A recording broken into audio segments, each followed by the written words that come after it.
Oke, Bapak Ibu sekalian, selamat pagi. Semoga sudah tampak di layar. Sebentar, kok nggak full, tidak full tidak full, oke, nggak apa-apa.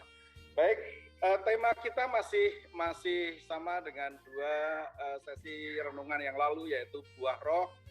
Kemudian hari ini sesi yang terakhir dan saya beri judul buah roh peran kita. Kita sudah bercerita dua sesi sebelumnya dengan menggunakan perikop yang sama, yaitu Galatia pasal 5 ayat 23, 22 dan 23 yang di bawah judul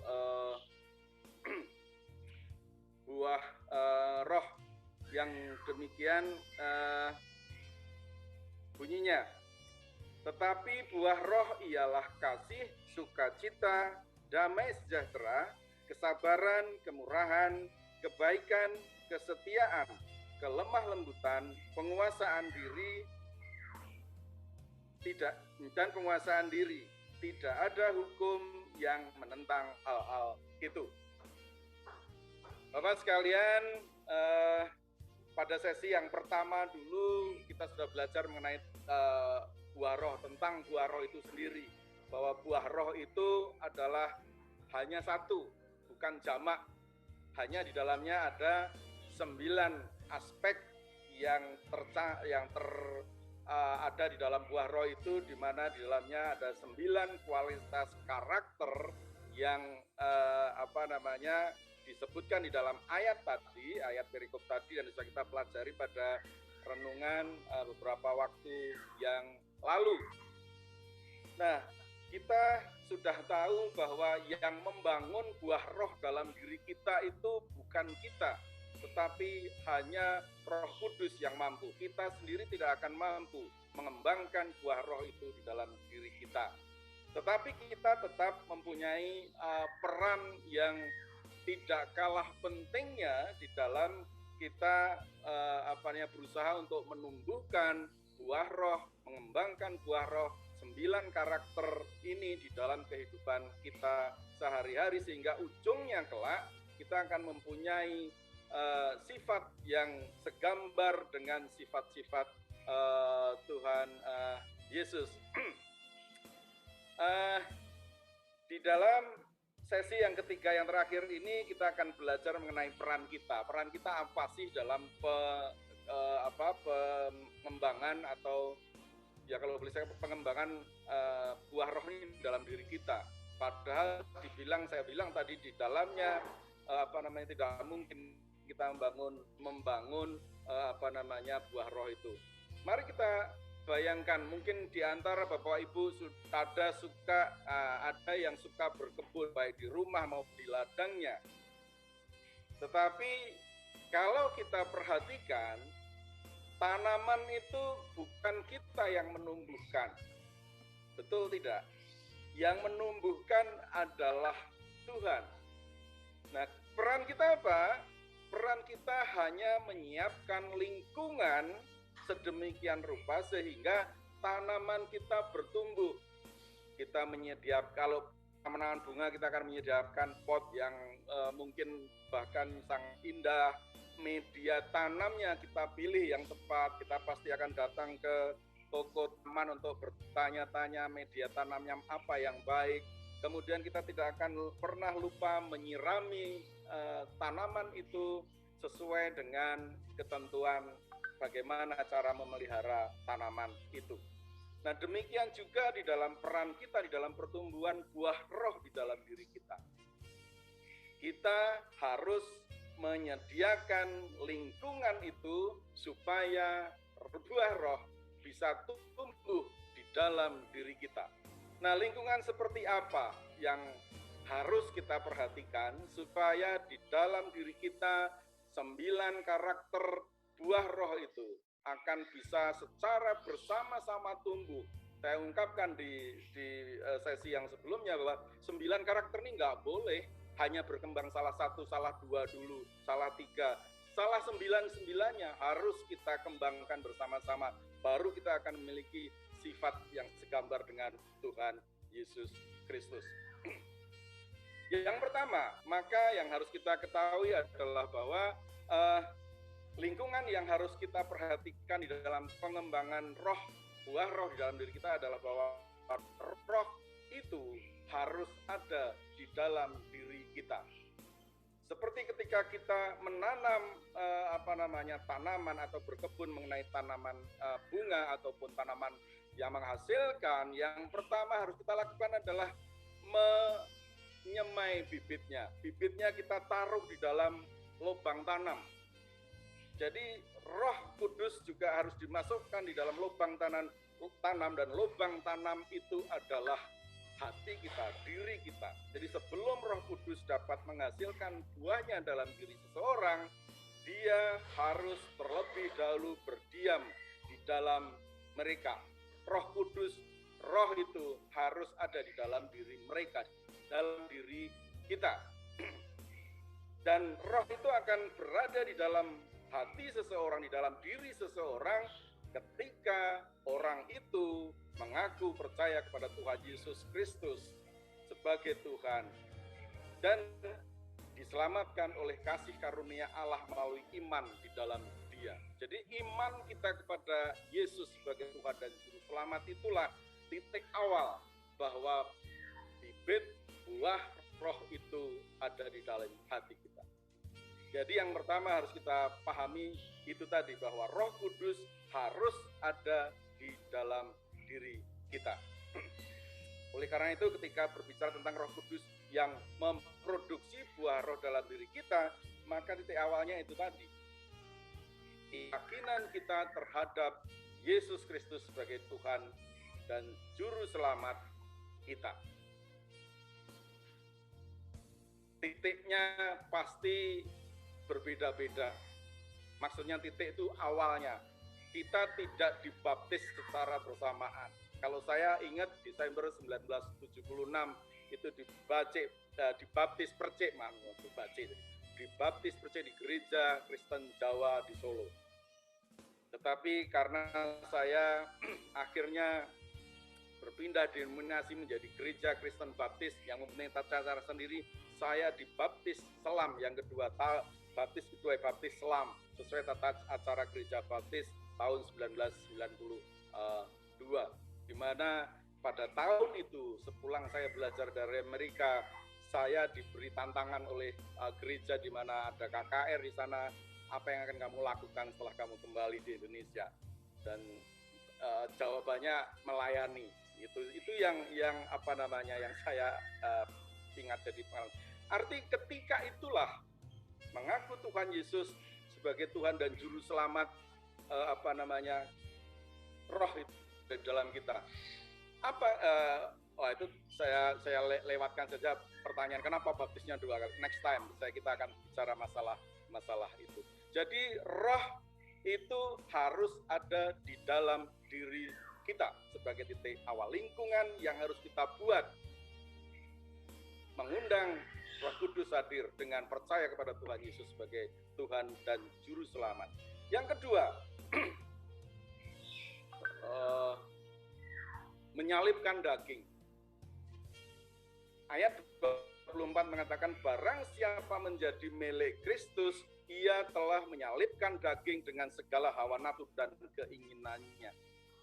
Wah, kelihatan berat sekali ya. Menyalibkan daging, dengan segala hawa nafsu keinginannya. Hal ini sebetulnya ungkapan yang tak terkatakan ketika kita maju itu, maaf kalau saya mengatakan maju ini, mengaku Tuhan Yesus sebagai Juru Selamat itu kalau di gereja Baptis dengan tata cara pada saat akhir ibadah biasanya pendeta mengundang siapa yang mau percaya kepada Tuhan Yesus, misalnya kayak begitu, dan ada yang mengambil keputusan, dia akan maju bersalaman dengan pendeta dan berkata, Pak, saya mengaku Tuhan Yesus sebagai Tuhan dan Juru Selamat, Tuhan Yesus sebagai Tuhan dan Juru Selamat saya, misalnya seperti itu.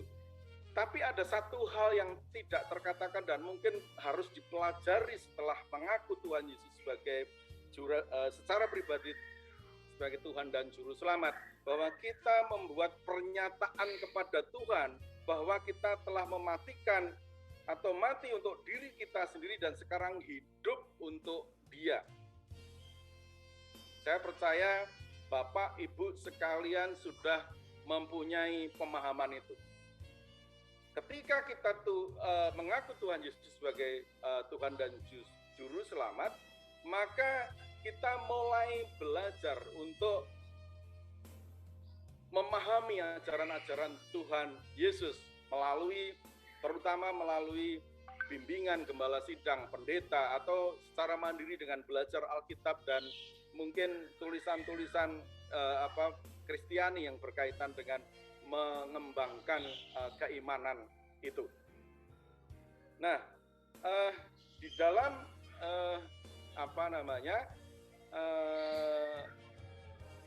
pengertian menyalibkan daging ini, ya kita tidak hanya harus melakukan ini dengan komitmen yang tegas kepada Kristus, baik dalam hati kita dan dikomunikasikan secara publik melalui baptisan, tetapi setiap kali hasrat atau keinginan lama, keinginan daging muncul di dalam diri kita, kita juga harus menyalibkannya. Saya yakin Bapak Ibu setelah percaya kepada Tuhan Yesus seolah-olah memiliki radar yang kuat. Begitu ada sesuatu, kita harus mengambil keputusan, kita akan menangkap ini sesuai dengan kehendak Tuhan atau tidak. Roh Kudus yang akan menolong kita untuk menjadi radar atau memiliki radar yang baik di dalam mengidentifikasi mengenai sesuatu ini sesuai dengan kehendak Tuhan atau tidak. Di dalam pelajaran kita sudah sering diajarkan, kita tidak lagi memuaskan nafsu dan keinginan itu, atau tetap memelihara mereka, yaitu keinginan daging itu. Bapak Ibu bisa membaca di Roma 13 ayat 14. Melainkan kita akan belajar juga dari Roma 6 pasal 6 ayat 11. Melainkan mematikan mereka dengan menganggap diri kita sendiri benar-benar mati bagi dosa, tetapi hidup bagi Allah dalam Kristus Yesus Tuhan kita. Dalam kehidupan sehari-hari, mungkin Bapak Ibu tidak menyadari ketika Roh Kudus ada di dalam diri kita, kita setapa demi setapa akan menjadi kuat iman kita, karena kita selalu dihadapkan kepada tantangan yang selalu harus mengambil keputusan. Ini kehendak Tuhan bukan ya? Dan saya yakin dari pengalaman hidup Bapak Ibu sekalian, pengalaman saya, sudah makin banyak kita melangkah sesuai dengan kehendak Tuhan, karena Roh Kudus ada di dalam diri kita. Dan yang ketiga, lingkungan yang ketiga, yang pertama tadi Roh Kudus harus ada di dalam diri kita. Yang kedua, menyalibkan daging harus menjadi sifat kehidupan kita sehari-hari. Kemudian yang ketiga adalah bahwa hidup mengikuti roh yang ada di dalam diri kita. Saya baru saja menyampaikan dari pengalaman Bapak Ibu sekalian. Saya yakin Bapak Ibu merasakan bagaimana bimbingan Roh Kudus itu di dalam kita selalu bertindak, harus berusaha memenuhi kehendak Tuhan. Maka seterusnya Roma pasal 5 ayat 25 ini harus menjadi pegangan kita, karena Roh Kudus sudah ada di dalam diri kita. Jikalau kita hidup oleh roh, baiklah hidup kita juga dipimpin oleh roh. Dipimpin oleh roh sama dengan mengikuti roh itu. Bapak bisa membayangkan ketika bapak-bapak di SMA atau waktu masih kuliah terus ikut pasukan baris berbaris. Pasti ada komandannya. Dan kita ingat ketika dia ngomong, kita berjalan, dia mulai bilang kiri, kiri, kiri. Apa yang kita lakukan? Kaki kiri kita yang maju, bukan kaki kanan. Nah, kita dipimpin oleh komandan artinya mengikuti perintah komandan. Nah, di dalam dipimpin oleh roh dalam ayat 25 tadi, berarti kita hidup mengikuti perintah roh.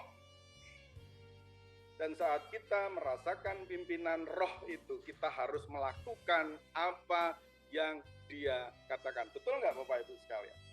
Saya yakin Bapak-Bapak sudah sering kali melaksanakan perintah roh itu ketika kita pada situasi yang kritikal, mengambil keputusan yang memerlukan hikmat, pasti kita akan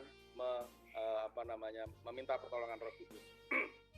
Ketika Dia merintahkan kita melalui firman-Nya dalam kitab suci, dalam Alkitab, untuk melakukan sesuatu, kita harus melakukannya.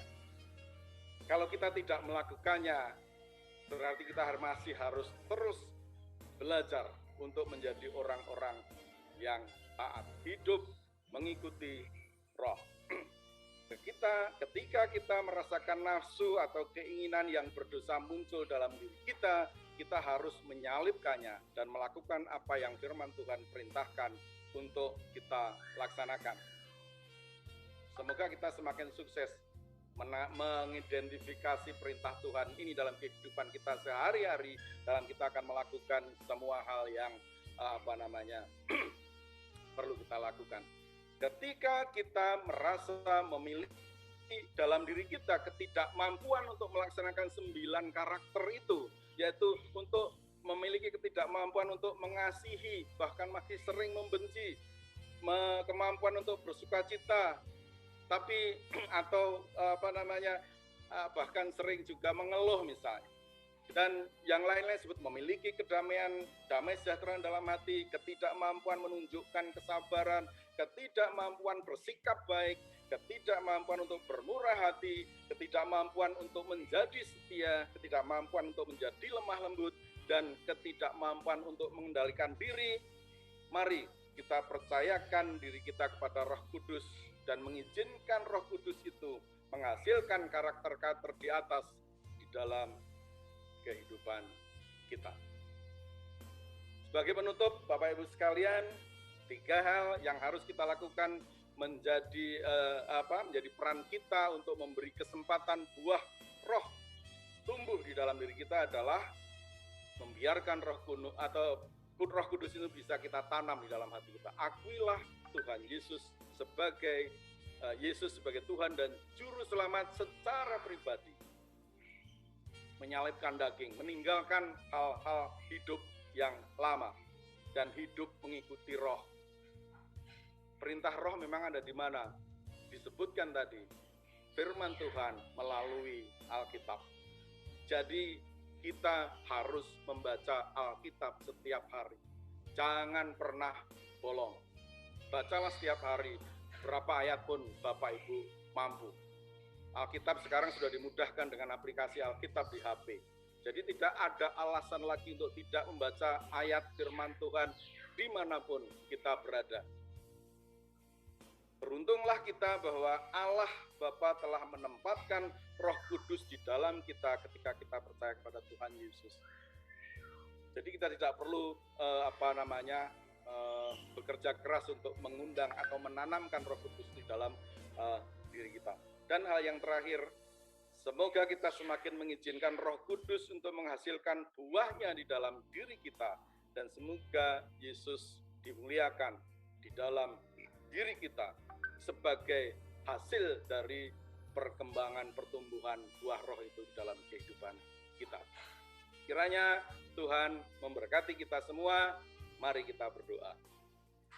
Bapa di surga, terima kasih atas pelajaran-Mu melalui renungan pada pagi hari ini. Biarlah kami menjadi orang yang mampu menyiapkan lingkungan di dalam diri kami, sehingga buah roh 9 karakter yang sudah kami pelajari ini akan bisa tumbuh bersama-sama di dalam diri kami, sehingga kami akan semakin memiliki sifat-sifat, sehingga kami memiliki karakter-karakter yang seperti yang dimiliki oleh Tuhan Yesus, sehingga ujungnya kami akan menjadi segambar dengan Tuhan. Dalam nama Tuhan Yesus kami berdoa dan mengucap syukur. Amin.